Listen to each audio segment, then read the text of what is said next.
अस्सलाम वालेकुम मेरी आल यूट्यूब फैमिली। आप देख रहे हैं नबीला स्टिचिंग आइडियाज़। जो मेरे चैनल पर न्यू है प्लीज़ वो पहले मेरे चैनल को सब्सक्राइब कर दें और वीडियो को एंड तक लाजमी देखा करें। आपको अच्छी लगे तो लाइक और कमेंट्स लाजमी किया करें। सबसे ज़्यादा ज़रूरी कमेंट्स हैं, क्योंकि अगर आप हमें कमेंट करेंगे, बताएंगे, अपनी राय का इजहार देंगे, वो जिस भी नौयत की है, जैसी भी है, उस हिसाब के साथ हम अपनी कटिंग में, अपने मेथड्स में, अपने तरीक़ेकार में बेहतरी ला सकते हैं। इस मैंने आपको pant trouser, simple trouser, box trouser की कटिंग कोशिश की है कि बहुत ही आसान मेथड के साथ बताऊं और समझा सकूं बड़ी डिटेल के साथ, ताकि जब आप कट करें तो आपको किसी भी किस्म की कोई मुश्किल या किसी भी किस्म के कोई मसले का सामना ना करना पड़े। आज जो मैं आपको कटिंग सिखा रही हूँ वो बहुत ही सिंपल है। मेरी बहुत सी सिस्टर्स जिनको ये समझ नहीं आती कि हमने जब ट्राउज़र की कटिंग करनी है तो बैक को कितना बड़ा रखना है और फ्रंट को कितना छोटा रखना है। आज जो आपको कटिंग सिखा रही हूँ उसमें इस मसले का हल जो है वो भी निकल आएगा। अगर और जब हम यहाँ से इसकी कटिंग करते हैं इस शेप में, तो फिर ये जो पॉइंट आता है, ये सेंटर वाला, यहाँ से जो है वो खिंचाव पैदा होगा, पांचा ऊपर को उठना शुरू हो जाता है। आज जो मैंने आपको कटिंग सिखानी है वो बहुत सिंपल है, उसमें इस मसले का हल जो है वो भी आ जाएगा।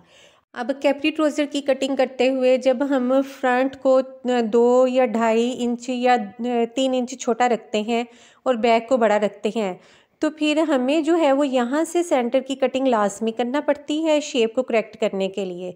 लेकिन आज जो कटिंग सिखा रही हूँ उसमें हमारी बैक भी बड़ी होगी, फ्रंट भी छोटी होगी और ये कटिंग जो है वो भी हमें नहीं करनी पड़ेगी।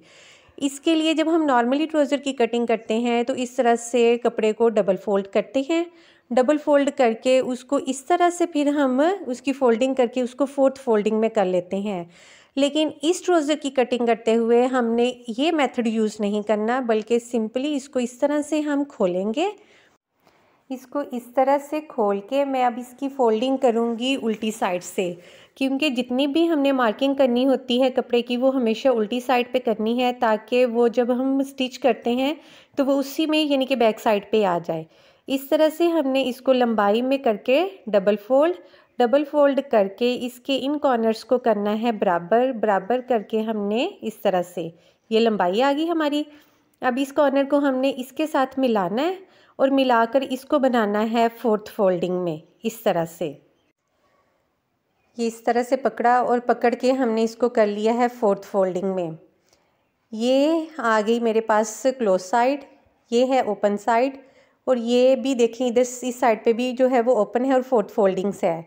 अब इस तरह से जब हम फोल्ड करते हैं तो हमारे पास एक मसला आता है कि यहाँ पर जो है वो हमारी लाइनिंग सेट नहीं आती, कपड़ा सेट नहीं होता। इस तरह से करके देखेंगे तो आपको एक साइड जो है वो थोड़ी सी आगे होगी और एक साइड थोड़ी सी पीछे। इस इशू को ख़त्म करने के लिए हमने इसको करना है अच्छी तरह से प्रेस। ये मैंने कर लिया है प्रेस। अब देखें कि यहाँ पे फिंगर लगा के हमारी फोल्डिंग्स जो है वो कपड़े की बिल्कुल बराबर हैं। अब हमने मेजरमेंट इस तरह से करनी है कि मैंने आपको ट्राउज़र का बताना है जस्ट ट्रिक, जबकि आपने अपने साइज़ के मुताबिक जो है वो इसकी मेजरमेंट कर लेनी है। सिर्फ इन चीज़ों को आपने करना है फॉलो कि हमने किस तरह से इसको मेजर किया। मैं जो कट कर रही हूँ वो एक छोटी बच्ची का ट्राउज़र है, जबकि आपने जो कट करना है वो अपनी मेजरमेंट के मुताबिक करना है। ये मेरे पास है 2 गज़ कपड़ा, यानी कि 36 इंचज़ है, और मैं इसको 36 इंच ही इसकी लेंथ लूँगी, क्योंकि जो 2.5 इंच है वो हमारा इलास्टिक के होल के लिए आ जाएगा। कुछ जो है वो मैंने हल्की सी नीचे डिज़ाइनिंग करनी है, तकरीबन 1 इंच 1.5 इंच मुझे उसके लिए चाहिए, और बाकी जो है वो हमारे नीचे पांचे की फोल्डिंग आ जाएगी। अब यहाँ से जितना हमारा है वो मैं वैसे का वैसे ही लूँगी। यहाँ से मैंने लेनी है अपने ट्राउज़र की खुलाई। मैं खुलाई ले रही हूँ 13 इंच। आपने जो खुलाई लेनी है वो अपने ट्राउज़र अपने साइज़ के हिसाब से लेनी है। यहाँ मैं 13 इंच पे करूँगी मार्किंग इस तरह से, और एक 13 इंच पे मैंने मार्किंग करनी है यहाँ पर, इस जगह पर। इस तरह से आपकी ये जो लाइनिंग है वो बिल्कुल एग्जैक्ट आएगी, उसमें कुछ भी आगे पीछे या तिरछापन नहीं आएगा। अब यहाँ पर लगाएंगे हम अपने आसन का निशान। आसन की जितनी भी मेजरमेंट है वो हमने करनी है बैक साइड से। ये मैं ले रही हूँ 13.5 इंच। आप अपने साइज़ के हिसाब से इसको कम और ज़्यादा कर सकते हैं। ऊपर से इलास्टिक का जो है वो होल करने के बाद हमारे पास ये 10 से 10.5 बच जाएगा। और जितने भी हमने यहाँ पे आसन की या ट्राउज़र की मेजरमेंट करनी है वो बैक साइड के हिसाब से करनी है, कभी भी फ्रंट साइड के हिसाब से नहीं करेंगे इसमें। ये स्केल के साथ हमने कर ली इसकी लाइनिंग। अब यहाँ से करेंगे हम अपने ट्राउज़र की खुलाई की मेजरमेंट। यहाँ से मैं ले रही हूँ 16 इंच। ये 16 पे मार्किंग की, और ये भी जो मेजरमेंट है वो आपकी बैक साइड के हिसाब से ही आनी है। अब इस जगह की जब हम शेप बनाते हैं तो यहाँ पर मैं आपको देती हूँ 2 टिप्स।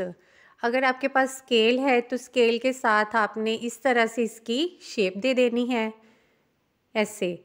और कुछ लोगों जो है वो आर्म होल की तरह इस तरह शेप देते हैं, जो कि गलत है। अगर आपके पास स्केल नहीं तो फिर आपने क्या करना है कि यहाँ से इसको लेना है, इस पॉइंट पे 4 इंच। यहाँ से आपने इसको ये 4 इंच पर निशान लगाकर इस तरह से जो हमारा पॉइंट है ये वाला के हमारे ट्राउज़र की खुलाई का, इसके साथ आपने इसको मिला देना है। ये हमारे आसन की बेस्ट शेप है। ये देखें इस तरह से। यहाँ से जो है वो मैं ले रही हूँ पांचे की खुलाई। पांचा जो मैंने रखना है रेडी वो 7 इंच का, लेकिन यहाँ पे जो मार्किंग करूँगी वो 9 इंच पे करूँगी। ये थोड़ा सा जो है वो मैं एक्स्ट्रा कपड़ा रख रही हूँ, क्योंकि एक्स्ट्रा कपड़े का जो है वो हमेशा हल निकल आता है, जबकि अगर कपड़ा छोटा पड़ जाए तो फिर आगे जाके वो टेंशन यानी कि प्रॉब्लम क्रिएट करता है। इसलिए जब भी आप कटिंग करें तो थोड़ा सा कपड़ा जो है वो हमेशा एक्स्ट्रा रखें ट्राउज़र की कटिंग में। यहाँ पर इस तरह से स्केल रख के कर लेंगे हम मार्किंग। यहाँ पे कोई नी की, कोई घुटने की हमने मेजरमेंट नहीं करनी, सिंपली स्केल रखना है और अपने पांचे के साथ उसको मिला देना है इस तरह से। ये हमारे सिंपल ट्राउज़र की कटिंग हो गई है कंप्लीट। लेकिन इस कटिंग में जब हम बैक साइड को लंबा नहीं रखेंगे, सिंपल रखेंगे यहाँ से, तो इस पॉइंट पे जो है वो हमेशा हमारे ट्राउज़र में खिंचाव आएगा, पांचा ऊपर को उठेगा। अब इस मसले का हल भी हमने निकालना है। इसके लिए सबसे पहले हमने करनी है अपने ट्राउज़र की कटिंग जो है करते हुए हमने सिलाई का हक जो है वो लाजमी रखना है, यानी कि 1/2 इंच जो है वो हमने मार्किंग से हट के इसकी कटिंग करेंगे। एक्स्ट्रा कपड़े को हम कर देंगे अलग। अब हमने सिंपली इसको खोलना है, खोल के इसको जो है वो इस तरह से सीधा बिछा लेना है। इसमें जो है वो कोई किसी किस्म का कोई झोल, कोई बल ना आए। अब ये है हमारा बैक साइड, यानी कि बैक साइड का हमारा आ जाएगा ये आसन, और फ्रंट साइड की हमने यहाँ से करनी है कटिंग।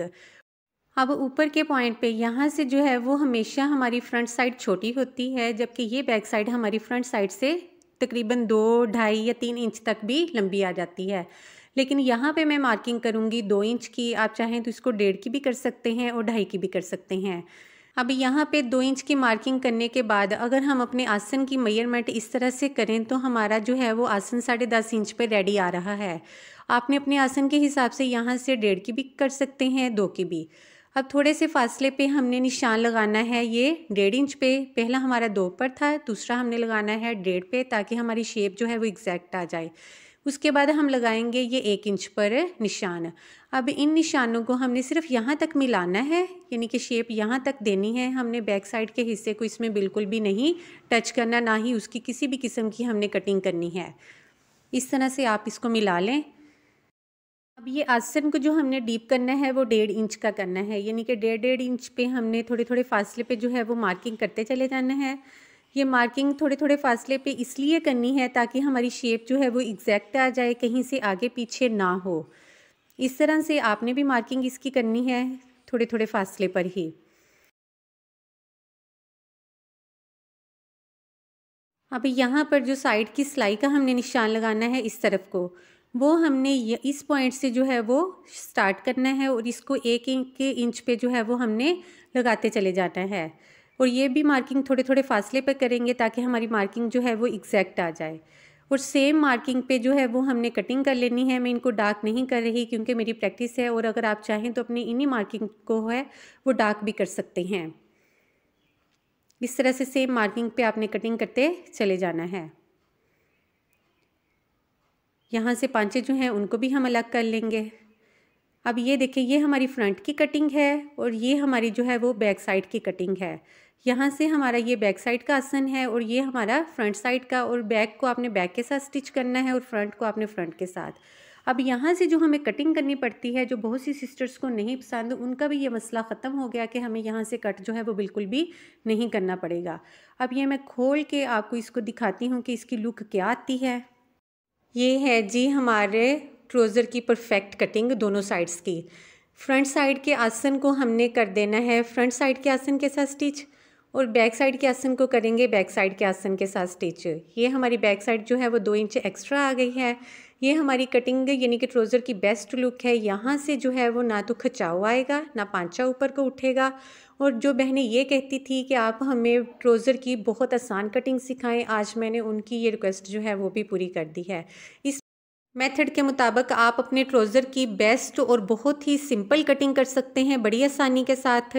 आपको मेरा ये ट्रिक कैसा लगा अपने प्यारे प्यारे कमेंट्स में लाजमी बताइएगा। मेरे वीडियो को लाइक और शेयर करना और मेरे चैनल को सब्सक्राइब करना बिल्कुल नहीं भूलना। मिलते हैं किसी नई वीडियो में नए आइडिया और ट्रिक के साथ। तब तक के लिए दीजिए मुझे इजाज़त। टेक केयर एंड अल्लाह हाफिज़।